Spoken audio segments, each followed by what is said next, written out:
തത്വമസി. അപ്പോൾ കഴിഞ്ഞ വീഡിയോൻ്റെ റെസ്പോൺസ് ഞാനും വളരെയധികം ഹാപ്പി ആയിട്ടോ. വളരെയധികം എന്ന് വെച്ചാൽ വളരെയധികം. അപ്പോൾ ഞാനിങ്ങനെ ആലോചിക്കുകയാണ് നമുക്ക് എങ്ങനെയാണ് ഇനിയിപ്പോൾ വീഡിയോ ഇടേണ്ടത്, അതായത് 4 ട്രിക്ക് ഒരുമിച്ചിടണോ, 5 ട്രിക്ക് ഒരുമിച്ചിടണോ, 10 ഒരുമിച്ചിടണോ എന്നൊക്കെ.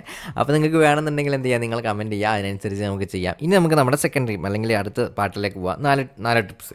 ഫസ്റ്റത്തെ എന്ന് പറഞ്ഞാൽ ബേബി പീരീഡ് എന്ന് പറയുന്ന സമയത്ത് നമുക്ക് വേണ്ടപ്പെട്ട ഒരാൾ വരുന്ന സമയത്ത് എന്ത് ചെയ്യുക, അയാളെ ഫുൾ നമ്മുടെ ബോഡി ലാംഗ്വേജ് അയാൾക്ക് കൊടുക്കുക. മീൻസ് ഇപ്പോൾ നമുക്ക് ആവശ്യമില്ലാത്ത ഒരാളെ നമ്മൾ ബസ് സ്റ്റോപ്പിൽ നിൽക്കുവാണ്. ബസ് സ്റ്റോപ്പിൽ നിൽക്കുന്ന സമയത്ത് ഒരാൾ വന്നിട്ട് നമ്മളോട് ചോദിക്കാൻ സമയത്രയായി. അപ്പോൾ ഇയാൾ നമുക്ക് സ്വാഭാവികമായിട്ടും നമുക്ക് ആവശ്യമില്ല, അല്ലെങ്കിൽ എന്തെയ്യുന്നു, ഇയാളുമായിട്ട് നമുക്ക് വലിയൊരു ബന്ധം വേണ്ട ആവശ്യമില്ല. നമ്മൾ എന്ത് ചെയ്യും, നമ്മൾ വാച്ച് നോക്കും, 10:30 പോയിക്കോ, അങ്ങനെ പോകും. അങ്ങനെ. പക്ഷെ എന്താണ്, നമുക്ക് അയാൾ ആവശ്യമില്ല. അതേസമയം നമ്മുടെ ഒരു കസ്റ്റമർ വന്നു നമ്മുടെ ബിസിനസ്സിൽ. അപ്പോൾ നമ്മൾ എന്ത് ചെയ്യും, വരൂ ഇരിക്കൂ, അങ്ങനെ നമ്മുടെ ഇങ്ങനത്തെ പാക്കേജാണ്. ആ ഒരു സംഭവമാണ് എന്തുണ്ട് നല്ല നല്ല ബിസിനസ്സുകാരൊക്കെ യൂസ് ചെയ്യുന്നത്. ഇതുപോലെ തന്നെയാണ്. അല്ലെങ്കിൽ നമുക്ക് വേറെ എക്സാമ്പിൾ എടുക്കാം. നമ്മളിങ്ങനെ നിൽക്കുന്ന സമയത്ത് മോഹൻലാൽ വന്നു.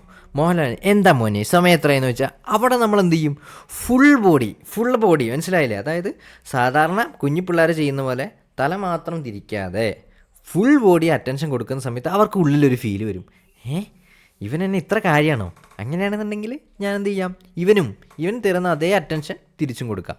Okay, next unit hello friend is nothing but എന്താണ്, നമ്മളുടെ ഒരു കൂട്ടുകാരനായി തന്നെ എന്ത് ചെയ്യുക, വേറൊരു സ്ട്രേഞ്ചറെ കാണുക. അതായത് നമ്മൾ ഇപ്പോൾ പുതിയൊരു ഗ്യാങ്ങിലേക്ക് ഇൻട്രൊഡ്യൂസ് ചെയ്യാണ്. പുതിയൊരു ഗ്യാങ്ങിലേക്ക് നമ്മളൊരു ഫ്രണ്ട് വഴി പോവുകയാണ്. അങ്ങനെ അവിടെ കുറേ പേരുണ്ട് കേട്ടോ. നമ്മളവനെ ഇൻട്രൊഡ്യൂസ് ചെയ്തു, ഇതാണ് കേട്ടോ എൻ്റെ കൂട്ടുകാരൻ. ഓക്കെ, അപ്പോൾ നമ്മൾ സ്വാഭാവികമായിട്ടും എന്തെങ്കിലും കൈ കൊടുക്കും. ഹലോ, ഞാനിങ്ങനെ എത്രാം ക്ലാസ്സിലാണ് പഠിക്കുന്നത്. ഓക്കെ, ശരി. അവിടെ ഒരു സ്ട്രെയിഞ്ചബിൾ സംഭവമാണ് എന്ത് ചെയ്ത് പുറത്തു വന്നത്, ഔട്ട്പുട്ടായിട്ട് വന്നത്.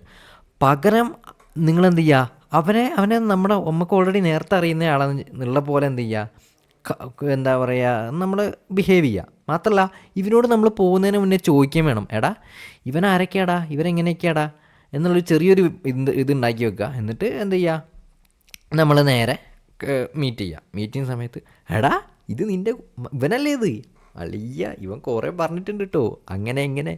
അപ്പോൾ നമുക്ക് എന്ത് ചെയ്യാം, നമുക്ക് അവരോട് പെട്ടെന്ന് തന്നെ ഒരു കണക്ഷൻ ഉണ്ടാക്കിയെടുക്കാനും ഒരിക്കലും ആ ഒരു സ്ട്രേഞ്ചർ സിറ്റുവേഷൻ എന്ത് ചെയ്യാൻ ഒഴിവാക്കാനും പറ്റും.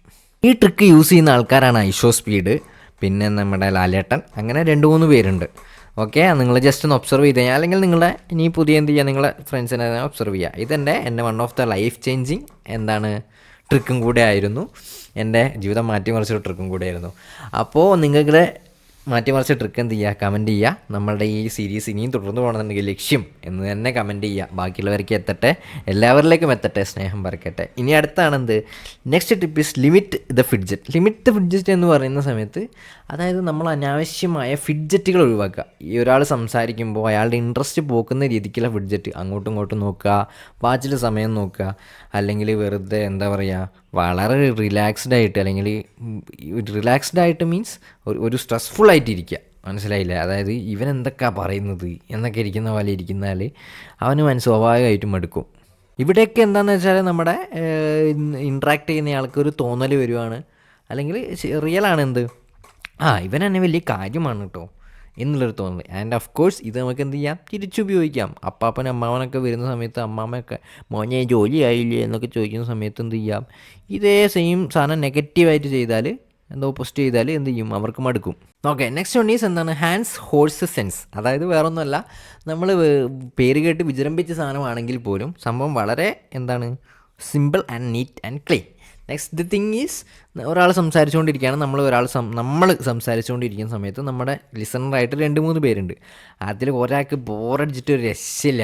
ഓക്കെ, രക്ഷയില്ലെന്ന് പറഞ്ഞാൽ അയാൾ ബോറടി കാണുമ്പോൾ തന്നെ നമുക്ക് ബോറടി ആവുന്നു. അങ്ങനത്തെ ഒരു സിറ്റുവേഷൻ വരുമ്പോൾ എന്ത് ചെയ്യുക, കാരണം അയാൾക്ക് നമ്മുടെ ലിസണിങ് ഇഷ്ടമല്ല, അയാൾക്ക് താല്പര്യമില്ലാത്തതുകൊണ്ടാണ്. നമ്മൾ ആ സമയത്ത് എന്ത് ചെയ്യുക, അയാൾ ചോദിക്കുക, അത് ബ്രോ നമുക്ക് ഇതിനെപ്പറ്റി എന്താണ് അഭിപ്രായം, മനസ്സിലായില്ലേ? അല്ലെങ്കിൽ ഞാനിപ്പോൾ ഇത്രയും പറഞ്ഞല്ലോ, അത് പക്ഷേ ഒരു ഇൻ്റർഗോഷൻ പോലെ ആവരുത്, അത് ഡിറ്റക്റ്റീവ് അല്ലെങ്കിൽ ചോദ്യം ചെയ്യുന്ന പോലെ.